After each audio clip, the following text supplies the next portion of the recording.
Kok tisala noyong mabus kango hai no hai khorang tisalai ka SFI TSU DYFI DYF rogni kathalai mumbai shanmong tisalai mani bisingtei borangni shanmongo tongo bukcha achuk thai tongmani rogno dati supungnani tei abai baksa raida sayatei sebok nahar jagai tongmani no muthaknani tei dati dodro sebok nahanani shanmong tisawai khorang tisalai ka tini kok tisala noyong mabus kango SFI TSU DYFI tei DYF ni kathalai mumbai tabuk hastio bekar sikla sikli rok bangi tongmani bai babasa fasingtei tabuk sebok krei tei abai baksa samung bokrei aji mung bokrei ungjak haste gnangai amhai jorauno sikla thinang rokni kokno wansugui borokno aji mungni lama furungnani bagai tei abai baksa je manthai soktai tongmani tiprasa bekar sikla sikli rokni baksaba amjung mungruma ya gulobo bumung list ongkhorma ya gulobo sebok nahar jagi angi tongmani rokno dati sebok nahanani bagai shanmung kaitam sanei SFI TSU DYFI tei DYF rokni kathalai mungbai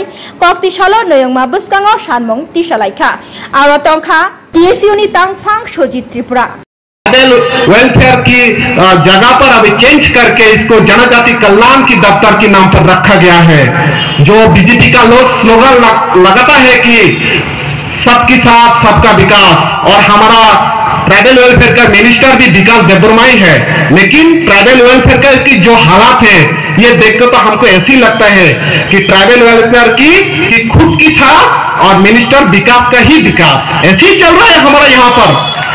आज क्या होना है, जो विकास है Debbarma tribal welfare minister वो बोल रहे थे कि जब इलेक्शन में खोई में यहाँ पर कैंपेनिंग किया था, उन्होंने बोला कि पिछले 25 साल में वामफ्रंट ने एक भी जॉब नहीं दिया है। लेकिन क्या मजाक की विषय यह है कि थोड़े दिन बाद वो प्रेस मीट करके बोल रहा था कि मेरे घर में मेरा बीबी चाकरी है, मेरा घर में सब लोग चाकरी है, मैं जमींदार हूं। आज देखिए ये विकास देबबर्मा ने बोला था कि 25 साल में नौकरी एक भी नहीं हुआ, लेकिन उसकी खुद की घर में सब नौकरी लेकर बैठी हुई है। क्या लॉजिक है, ये चल रहा है हमारे त्रिपुरा में। जो सरकार को पहले बोला था कि लेफ्ट फ्रंट की गवर्नमेंट में कुछ भी नहीं हुआ और आप खुद की घर में इतना जॉब लेकर बैठी हुई हो। आज स्कॉलरशिप के लिए हम लोग को यहाँ पर प्रोटेस्ट करना पड़ रहा है ट्राइबल वेलफेयर डिपार्टमेंट के लिए। बहुत सारे ऐसे एजुकेटेड है जो टीचर है, अभी तक उनको सैलरी भी नहीं मिला है।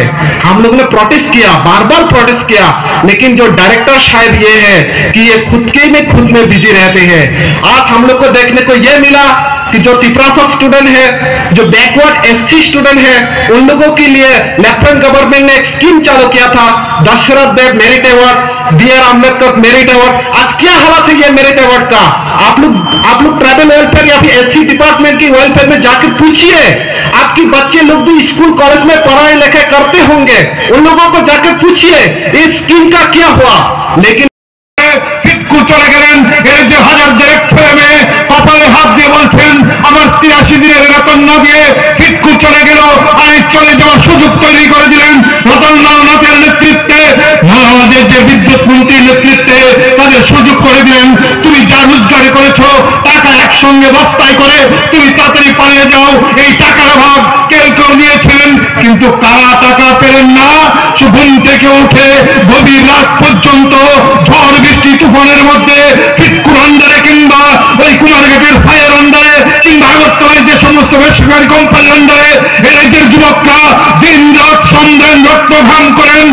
তুফান বৃষ্টি ঝড়ে রাত দুপুর সকাল বিকাল ঘুম নেই, খাওয়া নেই, স্নান নেই, মানুষের আক্রোশ, মানুষের ক্ষোভ, তার মধ্যে দাঁড়িয়ে কোথায় গাছ পড়েছে, কোথায় ডাল পড়েছে সেই সহায় করে তার জুড়ে দিয়ে আমার আপনার বাড়ির কঠিন পরিস্থিতিতে রাত সকাল দুপুরে যারা বিদ্যুতের ব্যবস্থা করে দেন সেই ছেলেদের মাসের শেষে বেতন 8,000 টাকা, আর এই 8,000 টাকা বেতন 3 মাসের বেতন না দিয়ে ফিটকু চলে গেল।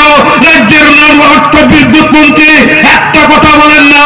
আমাদের কথা যারা শুনছেন, এখান থেকে মাত্র 150 মিটার দূর আমাদের রাজ্যের মাননীয় মুখ্যমন্ত্রীর বাড়ি। দয়া করে সেই উচ্চ শিক্ষিত চিকিৎসক মুখ্যমন্ত্রীকে জিজ্ঞেস করতে চাই, আপনার নেতৃত্বে মন্ত্রিসভা একটা বড় ডাকাত দল ফিটকুর মতন সংস্থাকে আমাদের ছেলেদের রক্ত ঘাম চুষে দিল, আর আপনার নেতৃত্বে তাকে রাজ্য থেকে পাড়ি দিয়ে দিলেন। এই অবস্থা এটাতে আপনি করছেন, আপনার নেতৃত্বে হচ্ছে, রতনলাল নাথের নেতৃত্বে হচ্ছে। আজ দেখলাম টিভিতে আমরা যখন সভা শুরু করি আপনারাও দেখবেন তার আগে আগরতলা জিবি হসপিটাল থেকে কয়েকজন রোগীর পরিজন এসছেন, অত্যন্ত কঠোর আবেদন করছেন যে মাননীয় মুখ্যমন্ত্রী মহোদয় আমার আত্মীয়কে আমার পরিজনকে নিয়ে দিনের পর দিন ডায়ালিসিস করার জন্য জিবি হাসপাতালে আইজিএমে আসছি, রোগীর চিকিৎসা হচ্ছে না, ডায়ালিসিস হচ্ছে না। আমরা জিজ্ঞেস করতে চাই আপনার নামের আগে বিজেপি না আমরা মনে করি আপনি চিকিৎসক, দীর্ঘদিন আপনি একটা গুরুত্বপূর্ণ হাসপাতালে চিকিৎসকের দায়িত্ব পালন করেছিলেন, আর এই সাইনবোর্ডটাকে ব্যবহার করে গোটা রাজ্যে বিজেপি আলোচনা করছেন উচ্চ শিক্ষিত ডাক্তার মুখ্যমন্ত্রী। আর উচ্চ শিক্ষিত মুখ্যমন্ত্রী যখন ডাক্তার যখন রাজ্যের মুখ্যমন্ত্রী, তখন জিবি হাসপাতাল থেকে রোগীর পরিজনদের মুখ্যমন্ত্রী বাড়িতে ছুটে আসতে হয়। আমার রোগীর সেই পরিষেবা হচ্ছে না, ডায়ালিসিস হচ্ছে না। এটা মানবিক মুখ, একটা ডাক্তারের মানবিক মুখ হতে পারে? আগরতলা কেন যান সাবগ্রাম কিংবা ধর্মনগর মহকুমা হাসপাতাল থেকে পিএসসি সেন্টার, জিবি হসপিটাল থেকে হাপানিয়া কিংবা আমাদের আইজিএম, ডাক্তার নেই, রোগীরা প্রতিদিন খুবই ঘাটছেন, নার্স নেই, টেকনিক্যাল পরিষেবা দেওয়ার মতো স্বাস্থ্যকর্মী নেই। এই রাজ্যের অবস্থা। আমরা যখন বলছি আমাদের রাজ্যের হাজার হাজার ছেলে মেয়ে ডাক্তার পাস, আমাদের রাজ্যের হাজার হাজার ছেলে মেয়ে ইঞ্জিনিয়ার পাস, আমাদের রাজ্যের হাজার হাজার ছেলে মেয়ে নার্স পাস, আমাদের রাজ্যের হাজার হাজার ছেলে মেয়ে টেট বিএড ডিএলএড পাস করে বসে আছেন, তাদের চাকরি গ্যারান্টি করুন, তখন চোখ একটা শব্দ উচ্চারণ করেন না। কিন্তু এই যখন মুখ্যমন্ত্রী তার সরকারের নেতৃত্বে আর তার দলের নেতৃত্বে গোটা রাজ্যে একটা নেশার সাম্রাজ্য কায়েম করে আছে, যে নেশার সাম্রাজ্যের মাথা ধরে টানার ক্ষমতা রাজ্যের আরক্ষা প্রশাসন ডিজি থেকে এসপি রাখার ক্ষমতা রাখে না। উনি আমাদের রাজ্যের উচ্চ শিক্ষিত ডাক্তার মুখ্যমন্ত্রী, যার নেশার বিরুদ্ধে যুদ্ধ করার হিম্মত নেই, তার মুখ্যমন্ত্রীর গতিতে 1 মিনিট বসে থাকার ক্ষমতা পর্যন্ত নেই। লজ্জা করে না?